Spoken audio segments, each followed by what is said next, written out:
Hey everyone, thanks for watching Coach's Corner. Thanks for the show, the Goode and Faithful Servant episode every Monday night. I'm your host, Coach Tripp. Of course, Monday nights, Goode and Faithful Servant with Kerry Goode. He wrote a book, Goode and Faithful Servant, and pick up a copy near you, Amazon, anywhere you find novels. And Kerry and I deep dive into his book every week. We take a chapter or two, usually one chapter. I ask him 2 or 3 questions. And he sends me the answer, and I play it here on the air. As you know, Kerry has ALS, Lou Gehrig's disease. Him and a bunch of his friends are binded together and fighting ALS. So whenever you can, please support that cause for research. Kerry's gone 10 years now. Thank God for AI technology, where he blinks with his eyes, his words into his computer. He cannot speak any longer, but AI technology spits it out, audio in his own voice, which we are thankful for. So let's get started. I just asked the questions. These are all in Kerry's words. Day 10, day 110. He breaks up his books in 196 days. This one's titled, Thank God I Don't Look Like What I've Been Through. People look at me and have no idea what I've been through. They can somewhat imagine my life since being diagnosed with ALS, but they don't know the things I've dealt with prior to my diagnosis. Nowadays, they see me and tell me how good I look. If only they knew what I've been through to prepare me for ALS, they would be amazed. However, there are some people who have heard what I've gone through. Therefore, they expect me to look weak and worn. But when they see me, they are surprised. Why? Because I don't look like what I've been through. We have all come from various places, loving homes, broken homes, without a mother or father or both. Adoptions, lost children, children don't have respect for us or themselves, substance abuse, rape, mental illness, depression, broken marriages, financial turmoil, etc. But thank God we don't look like what we've been through. I think about Joseph, Kerry goes on. His brothers sold him into slavery because they hated him. They lied to their father and told him that a beast must have killed him. Even though his own brothers dismissed him, the Lord was with him. Even after his master's wife lied about him and put him in prison. As a famine was coming to the land, Pharaoh put him in charge of storing and distributing food. When Joseph's brothers came to Egypt to buy that food, Genesis 42, when Joseph saw them, he knew who they were, but they did not recognize him. Oh no, they did not expect ever to see him again. They did not know that the Lord was with him through all he had been through. That's why he did not look like what he had been through. You know, life has tried to knock you down and out, but God will fix it to where people won't even know what you've been exposed to. It's none of their business. You have taken those punches and made it through. You might be tired or exhausted, but you look damn good. No matter what life has thrown your way, look in the mirror and say to yourself, I don't look like what I've been through, because you haven't. All right, Kerry, let's jump into this chapter right here. I got 3 questions for you. My first question is, how did Joseph heal from that pain within and rise above the hurt from his own family to look good? Hello. Welcome back to the show. I'm Kerry Goode, and I just want to thank every single one of you for tuning in today. Whether you're driving, cooking, feeding somebody through a peg tube, or just hiding from your kids in the laundry room, I see you, I appreciate you, and I'm glad you're here. Now let's jump into today's theme. Thank God I don't look like what I've been through. And baby, let me tell you, if life handed out trophies for surviving chaos, you'd have a shelf so full it made Nick Saban jealous. People see me now and say, Kerry, you look good. And I say, well, thank you, but don't let the smooth skin and fresh fade fool you. I've been through enough drama to qualify for my own soap opera, and not the daytime kind. I'm talking late night, cable only. Viewer discretion advised. Now, on to the question. How did Joseph heal from the pain within and rise above the hurt from his own family and still look good? Let's break it down. Joseph didn't just get betrayed, he got family betrayed. That's a special kind of hurt. You know it's bad when your own brothers sell you off like a used lawnmower and then tell your daddy, oops, he got eaten by a wild animal. That's not just petty, that's biblical level petty. But here's the thing, Joseph didn't let the betrayal define him. He did not sit in prison writing angry letters to his brothers or posting cryptic messages on ancient Egyptian Facebook. He kept his faith, kept his integrity, and somehow kept his skincare routine, because when those brothers showed up years later, Joseph looked so good they did not even recognize him. That's divine glow up. Why? Oh, Joseph healed because he knew something we all need to remember. God does not just restore, he upgrades. Joseph didn't just survive the pit, the prison, and the lies. He came out looking like a CEO with a camel vow in a gold-plated grain silo. So if you're wondering how to rise above your own family drama, your own pain, your own past, take a page from Joseph's playbook. Stay faithful, stay focused, and moisturize, because when your breakthrough comes, you want to look like you've been living in favor, not fighting in the wilderness. And remember, you don't look like what you've been through, and that's not just a compliment, that's a testimony. Holy cow. Carrie answers those questions so thoroughly. Joseph got family betrayed, the worst kind you can get, but he did not sit in jail and write angry letters to his brothers, he said.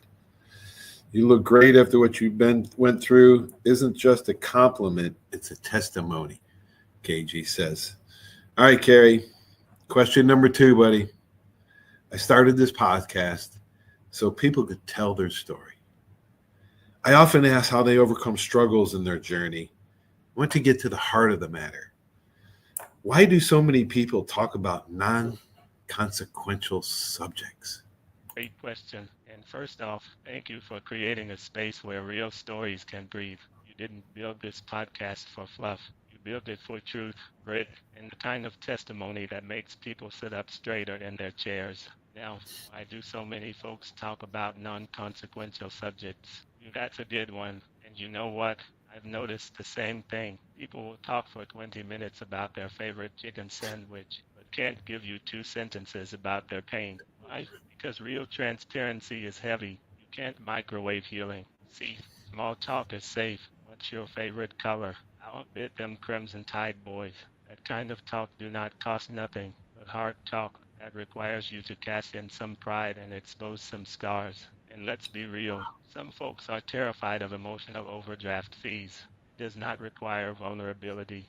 It does not ask them to revisit the pain, the shame, or the moment they thought they would not make it. Real stories come with scars, and not everybody's ready to show theirs. Some folks are still healing, some are still hiding, and some have been taught that silence is strength. That if you do not talk about it, maybe it didn't happen. But here's the truth. Silence might protect you for a moment, but storytelling sets you free. When you ask someone to share how they overcame, you're asking them to relive the climb, and that's sacred ground. So they might start with surface stuff, the non-consequential, just to test the waters. But if you keep the space safe, keep the mic warm, and keep the heart open, eventually they'll dive deeper. And when they do, that's when the healing begins. That's when the audience leans in. That's when your podcast becomes more than a show. It becomes a sanctuary. So keep asking the hard questions. Oh, keep inviting people to go beyond the fluff, because the world does not need more noise. It needs more truth. And you've got the platform, the voice, and the heart to pull it out of them. Now, if someone starts talking about their cat's gluten-free diet, just nod politely and say, that's great, but tell me about the moment you almost gave up and what pulled you back. That's the gold. That's the gospel. That's the good stuff. Gold, gospel, good stuff. Wow, thanks, KG. Appreciate that, man. I needed that. People talk 20 minutes about their chicken sandwich. They can't give you 2 sentences to talk about their pain. It's so sad. True transparency is heavy. You can't microwave healing. That's the gold, that's the gospel, and that's the good stuff. Great, Carrie. Unbelievable. What an answer to my question. All right, I got one more for you, buddy. KG, reaffirm our listeners that God always has your back, even when nobody else does. All right, now, let me talk to my people for a second. Hey, it's your boy KG, and I just want to take a moment to remind you, in the most Carrie Good way possible, that God's got your back, even when everybody else is acting like they forgot your name, your birthday, and your feeding tube schedule. Listen, I've had days where I felt like the only thing showing up for me was the mailman and the bill. I've had moments where folks disappeared faster than hand sanitizer at a family reunion. But guess who never left? God. I mean, come on. God's been riding shotgun with me since Town Creek. That's the one who saw me through football, family drama, and feeding tube fiascos. I said, Lord, if you don't intervene, I'm about to roll into this hospital looking like a confused praise break. But God, oh, he shows up like a southern auntie with a casserole and a prayer list. He don't need an invite, and he definitely don't need your approval. That's already in the room, adjusting the thermostat, checking your vitals, and whispering, I got you, baby, even when folks ghost you, misunderstand you, or think your wheelchair is a sign of weakness. God is backstage, front row, and center stage all at once. That's the one who turns your mess into a message, your pain into punchlines, and your feeding tube into a testimony. So next time you feel alone, just remember, God's got your back like a good barber. It's lining you up, fading your fears, and making sure you don't walk out looking like what you've been through, and that you ever doubt it. Just look at me. I'm still here, still laughing, still rolling, and still rocking a shirt that says ALS please. Because even when nobody else shows up, God always does.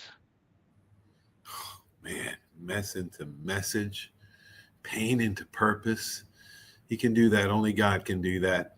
You ask him, wow, God says, I got you, even when folks ghost you, even when folks misunderstand you, and even when folks think your wheelchair is a weakness.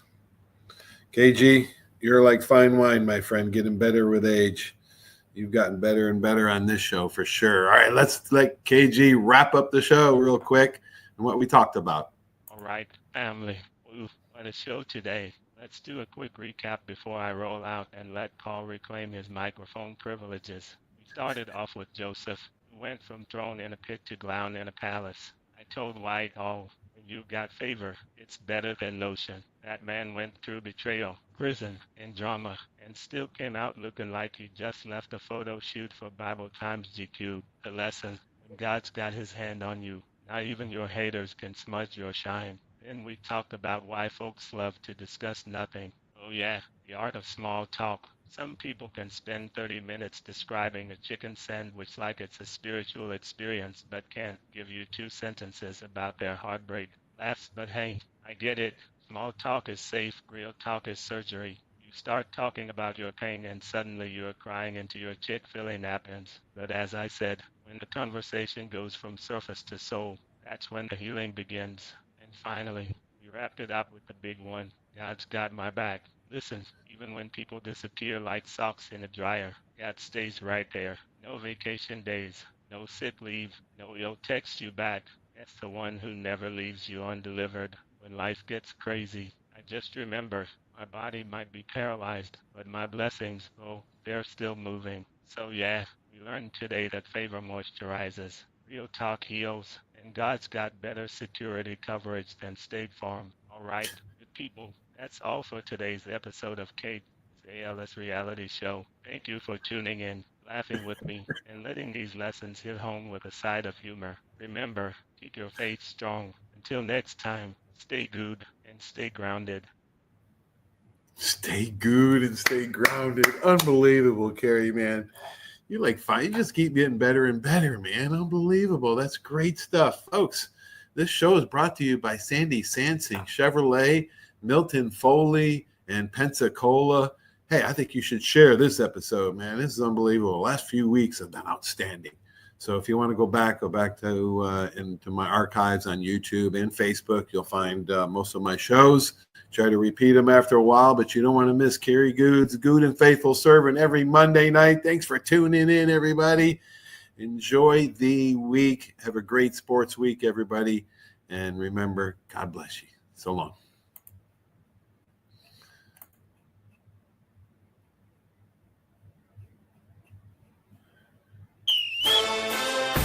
comes to buying your next car, truck, or SUV, you need a team that puts you first. Here at the Sandy Sansing dealerships, we're proud to serve Pensacola and the Gulf Coast with the best selection, trusted service, and deals that work for your family. Just like great coaches build great teams, Sandy Sansing builds lasting relationships with every customer who walks through our doors. Because when it comes to finding your next vehicle, there's only one name to remember. Sandy Sansing can. When it comes to buggies and golf carts, nobody does it like Buggy Works. Hi, I'm JP Wibbs. We've got the largest selection of golf carts on the Gulf Coast. We have a brand new 10,000 square foot state-of-the-art service center and showroom to keep you rolling. We're right here in the heart of Car City at 5831 Pensacola Boulevard. Open Monday through Friday, 8 to 5, Saturdays 9 to 3. Check us out at buggyworks.com. Buggy Works. Come by and see why we're the #1 Denago dealer in the nation. For 30 years, you have seen the orange Beck signs all over the Gulf Coast listing a property for sale or lease. Beck Partners is your trusted advisor in commercial real estate, property management, commercial and personal insurance. Senior Vice President David Valletto has been with Beck Partners since 1989. Take advantage of his wealth of knowledge by calling him today at 982-7352, 982-7352. Extensive experience in all aspects of leasing, sales, management, and site selection will make sure your expectations are exceeded. My name is Steve Reynolds. I'm the manager and owner of Cordova Lanes, and we help keep your mind out of the gutter. Cordova Lanes is part of the community of Pensacola. Being here for 43 years, we've entertained more people than any other bowling center in the city. We sell fun for a living. Cordova Lanes is located at 2111 Airport Boulevard in Pensacola, behind Cordova Mall. Come on out and see us at Cordova Lanes Bowling Center. Thank you. Arbitrium Consulting for all your fencing, landscaping, pressure washing, tree trimming needs. Call 850-483-0350 for your free estimates. Serving Pensacola, Gulf Breeze, Navarre, Fort Walton, Destin, Perdido, Gulf Shores, Foley, and the entire Gulf Coast. Arbitrium Consulting is owner-operated, fully licensed and insured. Call today, 850-483-0350, the official landscaper of Coach's Corner. Hey, Bama fans, this is Will Moore, president of the Pensacola Bama Club. You can find us at PensacolaBamaClub.com. We are your official alumni chapter in the Pensacola and surrounding areas. Membership is available to all alumni and all Bama fans, so come see us at one of our many events throughout the year. Our Bama football watch parties are the next best thing to being in Bryant-Denny Stadium. We even serve authentic stadium hot dogs. Membership, event, and contact information will be found on our website at PensacolaBamaClub.com. Roll Tide. There's a reason why Hill Kelly in Pensacola is the #1 selling Chrysler, Dodge, Jeep, Ram dealer between Jacksonville and New Orleans. While other dealers have taken advantage of a competitive market with higher prices, Hill Kelly has discounted prices to the lowest of the year. And Hill Kelly in Pensacola won't surprise you with excessive charges beyond the selling price. Come see why people from Milton, Pace, Foley, Bay Minette, Daphne, Gulf Shores, Mobile, and beyond are driving to Hill Kelly in Pensacola to buy their next new Chrysler, Dodge, Jeep, or Ram. At Hill Kelly, the bottom line price and your satisfaction are what really matter. So before you sign, check the bottom line and make the trip to Hill Kelly in Pensacola to see what true local ownership can do for you. At Hill Kelly Chrysler, Dodge, Jeep, Ram, Highway 29 in Car City, Pensacola. Or shop online 24/7 at HillKellyDodge.com. When it comes to bottom line pricing, nobody beats a Hill Kelly deal. Nobody.